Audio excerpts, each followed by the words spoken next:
달러라는 거대한 경제적 성벽이 무너져 내리고 있으며 지난주 달러 인덱스는 일주일 만에 2% 넘게 급락하며 전 세계 금융시장을 충격에 빠뜨렸습니다. 이번 낙폭은 지난 4월 발생했던 관세 폭탄 사태 이후 최악의 기록이며 블룸버그는 이를 달러 패권의 균열이라고 보도하며 위기감을 고조시키고 있습니다. 월스트리트 저널은 트럼프 발신뢰 위기라는 표현까지 동원하며 기축 통화인 달러의 위상이 흔들리고 있는 현재의 비정상적인 상황을 정면으로 비판하고 나섰습니다. 혹시 이재명 대통령이 달러 가치가 하락할 것이라 예언했기에 벌어진 일이라 생각하시는 분이 계신다면 그것은 시장의 구조적 흐름을 오해한 것이라 말씀드립니다. 세계 기축 통화가 한국 대통령의 발언 하나로 흔들릴 리 없으며 현재의 달러 약세는 이미 몇 달 전부터 조용히 진행되어 온 구조적 흐름입니다. 하지만 저는 개인적으로 이번 하락이 그리 오래 가지 못할 것이라 보며 조만간 달러 가치가 다시 강력하게 튀어오를 가능성이 매우 높다고 확신하고 있습니다. 오늘 영상에서는 제가 왜 달러의 반등을 예상하는지 그 구체적인 근거를 제시하고 미국 경제의 심장부에서 일어나고 있는 아주 중요한 뉴스들을 전해드리겠습니다. 가장 먼저 주목해야 할 소식은 FBI가 미시간주 카운티 선거 사무소를 압수수색하여 2020년과 2024년 선거 관련 문서와 장비들을 전격 회수했다는 사실입니다. 이것은 트럼프 행정부가 드디어 부정선거 의혹에 대한 본격적인 수사에 착수했다는 강력한 신호이며 향후 미국의 정치 지형을 완전히 뒤바꿀 수 있는 사건입니다. 이번 수사에서 의미 있는 결과가 나온다면 트럼프의 정치적 정당성은 더욱 공고해질 것이며 분열되었던 미국 내부를 하나로 결집시키는 결정적인 열쇠가 될 것입니다. 미국이 내부적으로 하나로 뭉치는 것은 결국 중국과의 패권 전쟁에서 승기를 잡는 가장 중요한 전략적 자산이 될 것이며 이는 곧 경제적 강함으로 직결됩니다. 이제 본격적으로 달러의 가치를 판단하는 기준인 달러 인덱스에 대해 알아볼 텐데 이를 쉽게 이해하기 위해 우리 반평균 성적과 비교해 보겠습니다. 만약 여러분이 자신의 성적 위치를 알고 싶다면 단순히 한 명의 친구와 비교하는 것이 아니라 반 전체 학생들의 평균과 비교해야 가장 정확한 법입니다. 달러 역시 유로화 하나하고만 비교해서는 그 가치를 알 수 없기에 유로, 엔, 파운드 등 주요 6개 통화를 바구니에 묶어 가중치를 둡니다. 이 통화 바구니와 비교한 달러의 가치가 바로 인덱스인데 이 수치가 올라가면 달러가 강해진 것이고 내려가면 다른 통화 대비 약해졌음을 의미합니다. 하지만 달러 인덱스는 다른 종이 화폐와의 상대적 가치만 보여줄 뿐 금이나 은 같은 실물 자산에 대한 가치는 전혀 반영하지 못한다는 점이 핵심입니다. 2026년 1월 기준 금 가격은 온스당 0달러를 넘어 500달러 선을 위협하며 역대 최고치에 근접했는데 이는 달러의 실질적 약세를 증명하고 있습니다. 즉, 달러 인덱스가 보여주는 수치보다 실제 시장에서의 달러 가치 하락은 훨씬 더 심각하게 과소평가되어 있을 가능성이 매우 크다는 것을 알아야 합니다. 이제 과거를 복기해보면 2024년 9월 무렵 여론조사에서 트럼프의 당선 가능성이 높아지자 시장은 그의 경제정책에 베팅하며 달러를 사들이기 시작했습니다. 트럼프가 약속한 과감한 감세와 규제 완화, 그리고 제조업 부활을 위한 강력한 관세 정책이 미국 경제를 다시 위대하게 만들 것이라는 기대가 반영된 결과였습니다.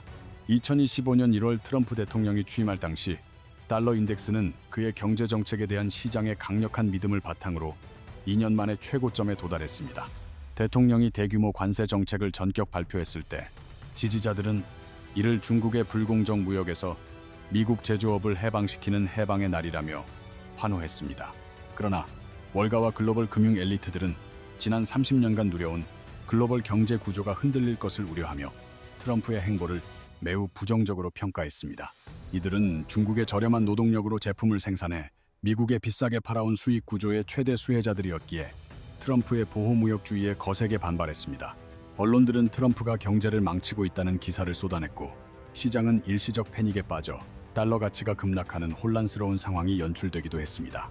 하지만 2025년 7월경 미국 경제가 탄탄한 GDP 성장률과 안정적인 실업률을 기록하자 달러는 다시 안정을 찾으며 저력을 과시하기 시작했습니다. 오히려 중국 경제가 미국의 관세 폭탄이라는 강력한 충격을 견디지 못하고 휘청거리기 시작하면서 트럼프 정책의 실질적인 효과가 시장에 증명되었습니다. 최근 발생한 달러 급락의 첫 번째 배경에는 트럼프 대통령이 그린란드를 미국 영토로 편입하겠다는 의사를 공식적으로 밝힌 발언이 자리 잡고 있습니다.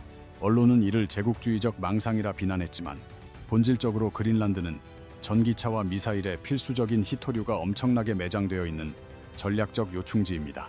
현재 중국이 독점하고 있는 핵심 광물 공급망에서 벗어나기 위해 그린란드의 히토류 자원을 확보하는 것은 미국의 안보에 매우 중요한 과제입니다.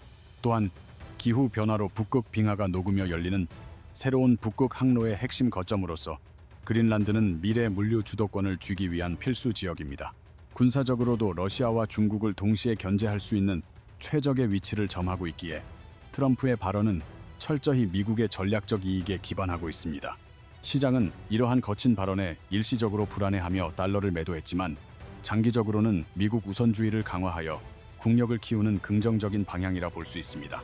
달러 약세의 두 번째 원인은 일본 엔화의 움직임인데 엔화는 달러 인덱스에서 약 13.6%라는 상당한 비중을 차지하며 지수 향방에 영향을 줍니다. 2024년 9월 달러당 145엔 수준이었던 환율이 2025년 초 160엔에 육박하며 기록적인 엔저 현상을 보이자 시장의 긴장감은 더욱 높아졌습니다. 이에 일본 중앙은행은 시장에 전격 개입하여 달러를 팔고 엔화를 사들이기 시작했으며 이례적으로 미국 행정부 또한 이 과정을 적극적으로 도왔습니다. 트럼프 행정부는 지나치게 약한 엔화가 일본 수출 기업들에게 불공정한 가격 경쟁력을 제공하여 미국 자동차 산업에 피해를 준다고 판단한 것입니다. 결국 공정한 무역 환경 조성을 위해 미국과 일본이 공조하여 엔화 가치를 인위적으로 끌어올렸고 이 과정에서 달러 인덱스는 자연스럽게 하락했습니다. 이와 더불어 시장 불안기에 투자자들이 안전자산인 스위스 프랑으로 몰리면서 달러의 상대적 가치가 추가로 하락하는 현상이 동시에 발생하기도 했습니다.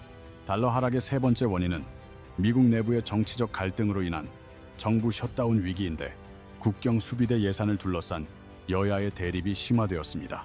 FBI가 조지아주 풀턴 카운티 선거 사무소를 전격 압수수색하며 2020년과 2024년 선거와 관련된 방대한 문서와 장비를 전격 확보했습니다. 수사팀은 투표 장비와 전자기록까지 모두 가져갔으며 이는 트럼프 행정부가 선거 무결성을 입증하기 위해 본격적인 칼을 뽑았음을 의미합니다. 트럼프와 그의 지지자들은 오랫동안 2020년 대선 과정에 부정이 있었다고 주장해왔으나 과거 법무부와 FBI는 이를 철저히 묵살해왔습니다. 그러나 이제 트럼프가 다시 대통령으로 복귀하고 사정기관의 수장들이 교체되면서 감춰졌던 진실을 밝히기 위한 실질적인 수사가 가능해진 상황입니다. 만약 이번 수사에서 실제 부정의 증거가 명확히 드러난다면 트럼프의 정치적 정당성은 그 누구도 부정할 수 없는 수준으로 확고해질 것입니다. 또한 이는 기존 정치 세력과 민주당의 도덕성에 치명적인 타격을 입히며 미국인들에게 누가 진정으로 부패했는지 알리는 계기가 될 것입니다. 무엇보다 중요한 것은 이 과정을 통해 좌우로 극심하게 분열된 미국 사회가 하나의 공통된 정의 아래 다시 뭉칠 수 있다는 점입니다. 내부의 부패 세력을 청산하고 진실을 마주할 때 미국은 비로소 진짜 적이 누구인지 명확히 인식하고 대외적인 경쟁력을 회복할 수 있습니다. 여기서 우리가 주목해야 할 미국의 진짜 적은 바로 내부 부패 세력과 결탁하여 미국을 무너뜨리려는 중국 공산당의 거대한 그림자입니다. 중국은 지난 30년간 미국의 기술을 훔치고 불공정 무역으로 성장했을 뿐만 아니라 미국을 내부에서 분열시키려는 치밀한 전략을 구사해왔습니다. 틱톡을 통해 미국 청소년의 정신을 오염시키고 펜타닐을 밀수하여 수만 명의 생명을 앗아가는 등 중국의 공작은 매우 입체적으로 진행되었습니다. 심지어 중국계 페이퍼 컴퍼니를 통해 미국 정치인들에게 거액의 자금을 유입시키며 미국의 정치 시스템 자체를 오염시키려 했다는 정황도 드러났습니다. 이번 FBI의 선거 수사는 미국 내부의 부패 연결 고리를 끊어내고 중국과의 패권 전쟁에서 승기를 잡기 위한 마지막 퍼즐 조각입니다. 내부 청소가 완료되고 미국이 다시 단일 대우를 갖추게 되는 순간 전 세계 자본은 다시금 가장 강력한 안전자산인 달러로 몰려들게 됩니다. 강한 미국은 곧 강한 달러를 의미하며 내부 안정이 확인되면 달러 가치는 시장의 우려를 비웃듯 다시 역대 최고치를 향해 폭등할 것입니다. 물론 현재 트럼프 대통령은 미국 제조업 부활을 위해 연방준비제도의 금리 인하를 강력히 압박하며 달러 가치를 조절하려는 움직임을 보입니다. 과거 오바마와 바이든 정부 시절 연준이 무분별하게 돈을 찍어내 인플레이션을 유발했던 것과 달리 트럼프는 실물 경제 성장에 집중하고 있습니다. 금리가 낮아지면 기업들이 투자를 늘리고 미국의 제조업 공장들이 활발하게 돌아가게 되며 이는 장기적으로 미국의 국력을 더욱 견고하게 만듭니다. 일각에서는 달러의 외환 보유고 비중이 줄어든다며 탈달러화를 경고하지만 위안화나 유로는 자본 통제와 내부 분열로 인해 달러의 대안이 될 수 없습니다. 결국 달러가 싫어도 달러 말고는 믿을 수 있는 통화가 없는 것이 현재 글로벌 경제의 아이러니한 본질이자 달러 패권의 견고한 현실입니다. 제가 지금의 달러 하락을 일시적이라 규정하고 강력한 반등을 예상하는 실질적인 데이터들을 하나씩 짚어보겠습니다. 2025년 4분기 미국의 GDP 성장률은 2.3%, 실업률은 4.1%라는 매우 견고한 수치를 기록하며 체력을 과시하고 있습니다. 반면 유럽은 저성장의 태페에 빠져 있고 중국은 부동산 시장 붕괴와 디플레이션이라는 치명적인 위기를 겪고 있는 실정입니다. 일본 또한 구조적 침체에서 벗어나지 못하고 있는 상황을 고려하면 현재 미국 경제는 전 세계에서 압도적으로 강한 상태입니다. 역사적으로 경제 위기가 닥칠 때마다 전 세계의 자금은 결국 가장 안전한 도피처인 미국 달러와 국채로 몰려들었습니다. 2008년 금융위기와 2020년 코로나 팬데믹 당시에도 시장은 결국 달러를 선택했으며 이러한 본질은 앞으로도 결코 변하지 않습니다. 특히 트럼프의 강력한 관세 정책은 해외 공장들을 미국으로 불러들이며 제조업의 실질적인 부활을 이끌어내고 있는 중입니다. 심지어 중국 기업들조차 관세를 피하기 위해 미국 본토에 공장을 짓겠다고 발표하는 등 트럼프의 경제 정책은 성과를 보이고 있습니다. 시간이 지날수록 제조업 부활의 성과가 구체화될 것이며 이는 미국 경제의 펀더멘털을 더욱 강화시켜 달러 가치를 지지할 것입니다. 자본의 흐름을 결정하는 금리 측면에서도 미국은 3.5%에서 3.75% 수준으로 다른 국가들에 비해 압도적으로 높은 이자를 제공합니다.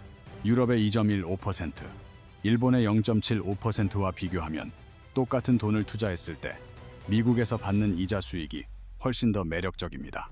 투자자들이 더 높은 수익률을 찾아 달러 자산으로 몰리는 것은 당연한 경제 논리이며 이는 달러의 강력한 하방 경직성을 확보해줍니다. 여기에 앞서 언급한 FBI의 수사가 결실을 맺어 내부 정치적 부패가 청산되고 미국이 하나로 뭉친다면 달러는 폭등할 것입니다. 미국이 내부 대청소를 마치고 강력한 추진력을 얻는 순간 달러 인덱스는 역대 최고치를 경신하며 전 세계를 다시 한번 놀라게 할 것입니다. 이제 시선을 돌려 우리 대한민국이 처한 냉혹한 현실과 원달러 환율의 위험한 진실에 대해 아주 솔직하게 파헤쳐 보겠습니다. 최근 원달러 환율이 조금 떨어졌다고 해서 달러 약세 시대가 왔다고 안심하며 좋아하시는 분들이 계신데 지금은 그럴 때가 아닙니다. 2026년 1월 초만 해도 1,470원대까지 치솟았던 환율이 최근 1,430원대로 내려온 것은 한국 경제가 좋아졌기 때문이 아닙니다. 냉정하게 말해서 이번 환율 하락은 엔화와 유로화가 강세를 보이면서 달러 인덱스 자체가 빠졌기 때문에 나타난 착시 현상일 뿐입니다. 한국 원화만 특별히 강해진 것이 아니며 오히려 우리 내부를 들여다보면 트럼프의 관세 폭탄이라는 거대한 먹구름이 몰려오고 있습니다. 트럼프 대통령은 한국 국회가 관세 협상 약속을 이행하지 않는다면 25%의 보복 관세를 물리겠다고 이미 강력하게 경고한 상태입니다. 트럼프 대통령은 한국이 관세 협상 약속을 지키지 않을 경우 한국산 자동차와 주요 품목에 대해 25%의 고관세를 물리겠다고 정조준하고 있습니다. 만약 이 관세가 실제로 실행된다면 삼성, 현대, SK, LG 등 우리나라를 지탱하는 핵심 수출 기업들은 피할 수 없는 직격탄을 맞게 됩니다. 미국이 한국을 압박하는 명분 중 하나는 2024년 기준 약 440억 달러에 달하는 대미 무역 흑자 규모가 트럼프의 적자 감축 목표에 어긋나기 때문입니다. 또한 트럼프 행정부는 한국이 수출 경쟁력을 높이기 위해 인위적으로 원화 가치를 낮게 유지하는 환율 조작을 하고 있다고 의심의 눈초리를 보내고 있습니다. 여기에 방위비 분담금 증액 협상까지 겹쳐지면서 한국은 무역과 안보 양쪽에서 거센 달러 패권의 압박을 동시에 견뎌내야 하는 상황에 처해 있습니다. 관세가 현실화되어 기업 실적이 악화되면 외국인 투자자들은 한국 시장에서 자금을 회수할 것이며 이는 원화 가치를 다시 하락시키는 악순환을 부릅니다. 트럼프는 지금 전 세계를 향해 미국 본토에서 제품을 만들어라 라는 강력한 메시지를 던지고 있으며 한국 기업들도 이 거대한 흐름에 등 떠밀리고 있습니다. 실제로 삼성은 텍사스의 반도체 공장을, 현대는 조지아의 전기차 공장을 짓는 등 막대한 자본을 미국 본토에 쏟아붓고 있는 것이 현실입니다. 이는 한국 기업들이 국내가 아닌 미국에 투자한다는 것을 의미하며 장기적으로 국내 산업 공동화와 자본 유출이라는 뼈아픈 결과를 초래할 수 있습니다. 현재 원달러 환율이 430원대에서 머물고 있는 것은 결코 안정된 상태가 아니며 언제든 다시 튀어오를 수 있는 폭풍 전야의 고요함일 뿐입니다. 시장 전문가들은 트럼프의 관세 카드가 본격적으로 휘둘러질 경우 원달러 환율이 심리적 마지노선인 1,500원 선을 돌파할 가능성까지 열어두고 있습니다. 비극적인 것은 이미 2025년 7월과 10월에 한미 간의 역사적인 무역 합의가 체결되어 해결의 실마리가 있었음에도 기회를 놓치고 있다는 점입니다. 당시 합의 내용은 미국이 관세를 15%로 유지하는 대신 한국 민간 기업들이 자율적으로 500조 원을 미국에 투자하겠다는 파격적인 거래였습니다. 하지만 이 합의가 효력을 발휘하기 위해 반드시 필요한 한미 전략적 투자 특별법은 현재 한국 국회의 문턱을 넘지 못한 채 잠자고 있습니다. 500조 원이라는 거대한 자금을 관리할 법안이 2달 넘게 정치권의 주도권 싸움에 휘말려 서랍 속에서 먼지만 쌓여가고 있는 실정입니다. 기업들은 생존을 위해 발버둥치며 합의 이행을 촉구하고 있지만 국회의원들은 자기 정치 생명과 당리당략에만 매몰되어 국가적 위기를 방치하고 있습니다. 사업가 출신인 트럼프 대통령은 이러한 약속 불이행을 절대 좌시하지 않으며 자신의 SNS를 통해 한국 국회의 태도를 공개적으로 비판하며 압박 수위를 높였습니다. 결국 약속이 지켜지지 않자 트럼프는 자동차와 의약품 등에 대한 관세를 기존 15%에서 25%로 한 번에 10%포인트나 인상하겠다는 폭탄 선언을 했습니다. 이 선언 직후 현대차 주가는 하루 만에 4.9% 폭락했고 삼성전자 역시 3% 넘게 빠지며 한국 증시는 공포에 휩싸여야만 했습니다. 코스피가 5영을 찍으며 환호했던 기쁨은 불과 닷새 만에 절망으로 바뀌었고 우리는 정치적 무능이 불러온 혹독한 경제적 대가를 치르고 있습니다. 2월 말까지 국회 비준 여부를 지켜보며 소식이 나오면 현대차나 삼성전자 같은 수출주 비중을 확대하고 그렇지 않으면 내수주로 재편해야 합니다. 지난 1월 14일 발표된 AI용 첨단 반도체에 대한 25% 관세는 전 세계 HBM 시장을 주도하는 삼성전자와 SK하이닉스에게는 목에 겨눠진 총과 같습니다. 하지만 트럼프 대통령은 미국 땅에 공장을 짓고 미국 기업들에게 직접 공급하는 조건으로 관세 면제라는 당근을 동시에 제시하고 있습니다. 결국 정부의 규제가 아니라 우리 기업들이 스스로의 이익을 위해 자율적으로 판단하고 투자하게 내버려 두는 것이 현재로서는 최선의 해결책입니다. 최근 원달러 환율이 442원까지 하락한 것은 우리 경제가 좋아진 것이 아니라 반도체 경쟁력을 인정한 시장의 일시적인 반응이자 기대감 때문입니다. 하지만 일본은행이 올해 4월에서 6월 사이 추가로 금리를 인상하게 된다면 엔캐리 트레이드 청산이 본격화되며 다시 한번 시장이 요동칠 것입니다. 지난해 일본이 금리를 올렸을 때 니케이 지수가 12.4%, 코스피가 8.7% 폭락했던 공포의 기억을 우리는 결코 잊어서는 안 되며 리스크를 관리해야 합니다. 트럼프의 관세 폭탄과 일본의 금리 인상이 맞물린다면 원달러 환율은 전문가들의 예측대로 1,500원 선을 향해 거침없이 치솟을 가능성이 매우 높습니다. 환율이 1,500원을 돌파한다면 정부와 한국은행이 외환 보유액을 동원해 개입하겠지만 이것은 근본적인 해결책이 될 수 없음을 직시해야 합니다. 현재 약사 140억 달러 규모인 우리의 외환 보유액이 만약 3영억 달러 밑으로 떨어진다면 그것은 우리 경제에 아주 위험한 신호가 될 것입니다. 지금과 같은 불확실성 시대에는 패닉에 빠져 모든 주식을 매도하기보다 달러 자산을 일부 확보하여 환율 변동성에 대비하는 분산 투자가 필수적입니다. 또한 국회 비준 여부와 일본의 금리 인상 속도라는 두 가지 핵심 변수를 체크하면서 금리 인상의 수혜를 입는 은행주와 보험주에 주목하십시오. 코스피 5영 달성은 끝이 아니라 새로운 생존 싸움의 시작이며 이제는 막연한 낙관론이 아닌 철저한 리스크 관리만이 여러분의 자산을 지켜줄 것입니다. 우리가 믿어야 할 것은 정부의 대책이나 국회의 약속이 아니라 전 세계 시장의 흐름과 우리 기업들이 가진 본질적인 기술적 경쟁력입니다. FBI의 선거 수사 결과에 따라 미국 내부가 단일 대우를 갖추게 되면 달러는 다시 강해질 것이며 우리는 그 파도에 올라탈 준비를 해야 합니다. 미국이 내부 부패 세력을 청산하고 중국과의 패권 전쟁에 온전히 집중하게 될 때 준비되지 않은 국가들은 낙동강 오리알 신세가 될 수 있습니다. 지금 당장의 달러 폭락에 겁먹을 필요가 없으며 오히려 현재의 눌림목을 달러 자산을 저가에 매수할 수 있는 일생일대의 기회로 삼아야 합니다. 조지아주에서 터진 수사 소식은 단순한 정치 뉴스가 아니라 전 세계 자금의 물줄기를 미국으로 돌리는 거대한 댐의 개방과도 같은 사건입니다. 다가올 경제적 격변 속에서 여러분의 소중한 투자금을 지키고 싶다면 보통의 경제학 채널을 구독하고 알림을 설정하여 빠른 정보를 받아보시기 바랍니다. 시장이 답이며 기업이 답이고 자유가 답이라는 사실을 잊지 마시고 강한 미국과 강한 달러의 시대에 최선의 생존 전략을 구축해 나가시길 바랍니다.